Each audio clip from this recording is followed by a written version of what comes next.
Tracheostomy అంటే ఏమిటి? బాగా శ్వాస తీసుకోవడానికి మెడలో వాయునాళం దగ్గర ఒక చిన్న రంధ్రం చేస్తారు. ఇది ఎందుకు అవసరం? మెదడు లేదా వెన్నెముక శ్వాస తీసుకోవడానికి మద్దతు ఇవ్వలేనప్పుడు మరింత ఆక్సిజన్ భద్రంగా అందించడానికి, పొడవైన నోటిగొట్టాల నుండి వచ్చే ఇన్ఫెక్షన్లను నివారించడానికి, ఊపిరితిత్తులలో కఫం పేరుకుపోకుండా నిరోధించడానికి.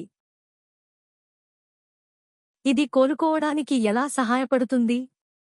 సులభంగా శ్వాస తీసుకోవడం, మెరుగైన ఆక్సిజన్ స్థాయిలు, ఛాతీ ఇన్ఫెక్షన్ల నుండి వేగంగా కోలుకోవడం, గొంతులోని విషయాలు ఊపిరితిత్తులలోకి ప్రవేశించకుండా నిరోధించండి.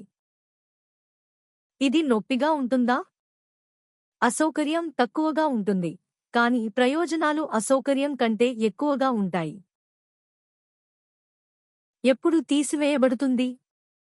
రోగి మళ్లీ స్వయంగా శ్వాస తీసుకోగలిగినప్పుడు మరియు మింగడం మరియు దగ్గు ప్రతిచర్యలు మెరుగుపడినప్పుడు.